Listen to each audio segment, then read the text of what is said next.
Baik teman-teman semuanya, hari ini coba saya infokan atau berikan informasi bagaimana cara uji G-Square dalam aplikasi SPSS.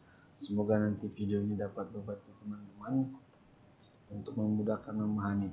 Jika ada hal-hal yang mungkin nanti setelah lihat video ini masih kurang atau masih belum tahu, boleh nanti di komen di bawah diberikan pertanyaannya. Oke, mari kita mulai.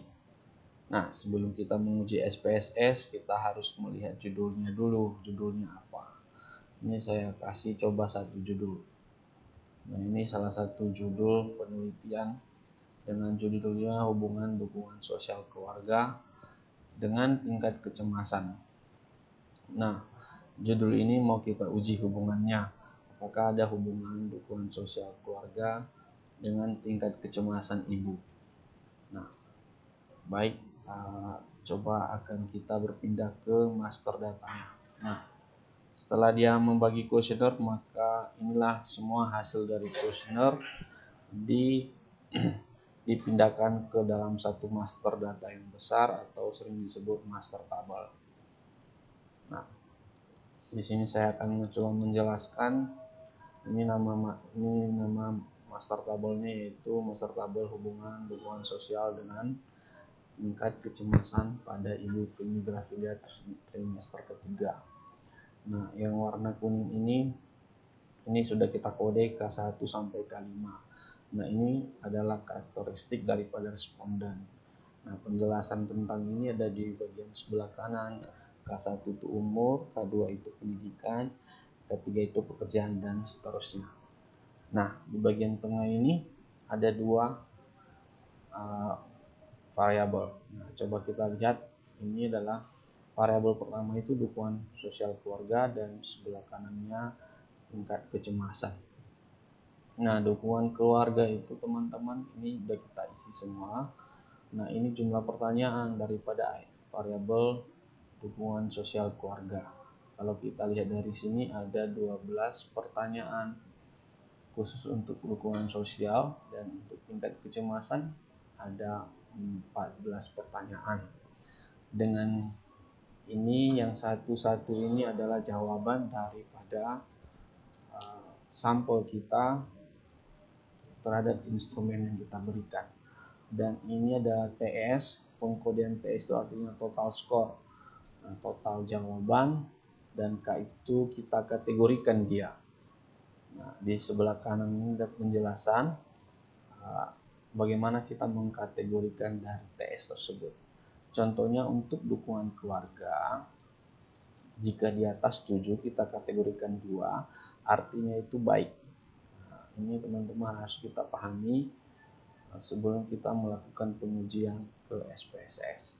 Sedangkan di bawah 8 itu kita kode 1, artinya tidak baik. Dan untuk tingkat kecemasan di atas 9 itu kita kategorikan 2, artinya tidak cemas, dan di bawah 10 itu kita kategorikan cemas atau kita kode 1. Nah, untuk melakukan uji G-Square ada beberapa syarat sebelum kita melakukan pengujian. Syaratnya yang harus Anda tahu adalah minimal skala datanya itu nominal ataupun ordinal, tidak bisa menggunakan skala di atas, contohnya interval dan rasio. Kemudian tabel yang mau kita uji itu ya minimal dia itu 2x2 atau 3x2. Nah, pengertian 2x2 nanti akan kita jelaskan apa yang dimaksud. Tapi contoh sederhananya begini adalah, ini kan ada dua hasil data terakhir, baik tidak baik. Sedangkan ini sama juga, cemas tidak cemas. Itulah contoh tabel 2x2. Nah, kalau ini sudah siap, data-data ini akan kita uji ke SPSS. Nah, data apa yang mau kita uji? Adalah data yang sudah kita kategorikan, tidak menggunakan data total score. Nah, data ini akan kita pindahkan ke SPSS. kita akan langsung pindahkan.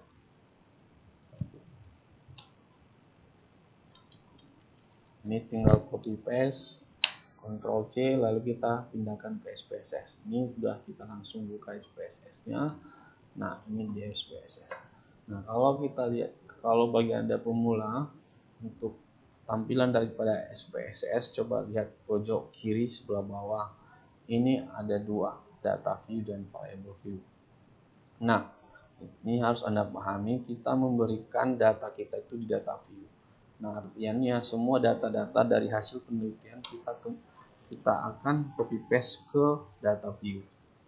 Nah, kemudian kita ambil yang kecemasan. Nah, kecemasan kita ambil di K1-nya yang sudah kita kategorikan. Lalu kita sama seperti yang tadi, Ctrl C atau copy paste, baru kita pindahkan ke data view SPSS. Seputar di sini ada yang berbeda. Kalau di data Excel kita tadi ada kan 2 saja, tidak ada 2,00. Itu karena kita belum atur di variable view. Maka kalau kita sudah kasih di data view, maka kita atur di variable view. Nah, pertama ini kan 2 desimal, jadi kita buat kosong. Nah, setelah Anda buat kosong, coba lihat data view. Nah, sama seperti data kita di Excel. Nah, kedua data ini yang mau kita uji menggunakan uji chi-square. Tapi sebelumnya kita beri nama-nama dulu. Ini kan masih variabel 01 dan variabel 02. Supaya kita memudahkan bagi peneliti atau bagi penguji mengetahui apa variabel yang mau diuji, maka kita berikan pemberian nama. Ya, ini syarat-syarat sebelum melakukan uji. Misalnya variabel 01 ini kan dukungan sosial, kita singkat aja dari DS saja. Dan variabel 02 itu kecemasan, kita kategori aja di KC. Lalu ini abaikan, lalu masuk kita ke table. Nah, ini kita beri nama. Nah, ini kan dukungan sosial, langsung kita ketikkan nama dukungan sosial. Lalu ini kecemasan, tulis kecemasan. Nah, kemudian yang wajib sebelum kita ke analisis daripada uji chi-square adalah pemberian value. Kenapa kita memberi value? Karena coba kita ke data view. Nah, ini kan ada angka 21. Nah, ini kan 2 ini kan ini sebetulnya pengkategorian. Nah, 2 ini berarti apa? Nah, coba kita lihat di master table tadi. Nah, di sini kan 2 artinya baik. Ya. 1 tidak baik. Itu perlu kita berikan nilai di variable view. Maka ini 2 artinya baik tambah. Ini baru 1 artinya tidak baik.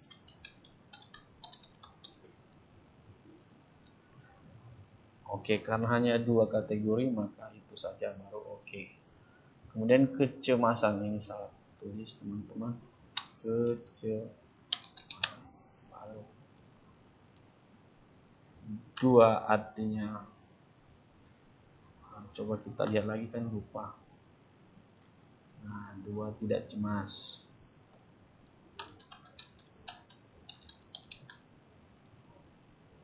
1 cemas. Oke. Nah, kalau udah semua ini yang 3 item ini, baru boleh kita melakukan analisis chi-square. Nah, semua analisis dalam SPSS mau uji chi-square dan uji lain-lain dimulai dari analisis ini atas teman-teman. Ini perlu diingat. Nah, ditekan baru di deskriptif statistik, baru ke kanan. Nah, ada beberapa ini frekuensi, deskriptif, explore, crosstab sampai dengan plots. Maka kalau uji chi-square di crosstab, nah, tekan crosstab, maka akan muncul layar seperti ini. Nah, ini dukungan sosial dan ini kecemasan. Klik dukungan sosial, lempar ke ini row-nya. Kecemasan lempar ke bawah ke kolom. Sudah ada pindahkan ke sebelah kanan, maka mari kita lihat satu persatu. Ini nih ada item-item di sini. maka ada beberapa yang harus kita atur. Di Exact itu nggak ada yang perlu kita atur, continue saja. Statistik ini perlu. Nah, ini harus chi-square itu harus tercentang ya teman-teman, jangan lupa oke kan kalau centang. Kalau sudah baru continue saja. Selnya ini abaikan, format juga abaikan. Nah, kalau sudah dicentang chi-square-nya maka tinggal oke saja, maka keluar hasilnya atau hasil daripada uji chi-square kita. Nah, inilah hasil daripada uji chi-square yang sudah kita laksanakan. Nah, chi-square itu berfungsi untuk mengetahui ada atau tidak ada hubungan. Tentu ada atau tidak ada hubungan karena kita sudah menetapkan hipotesa H1 dan H0. Nah, jika ada hubungan dikatakan ada hubungan jika nilai P value-nya itu di bawah 0,05. Sedangkan jika tidak ada hubungan, nilai P-nya di atas 0,05. Nah, sebelum kita mengetahui ada atau tidak hubungan, ada tabel-tabel yang harus kita pahami. Ada 3 tabel di sini ya teman-teman ya. Nah, ini artinya N kita kan 30 sampelnya dan valid 100%. Tidak ada yang missing, artinya data kita betul-betul benar, tidak ada yang valid. Nah, kemudian ini tabel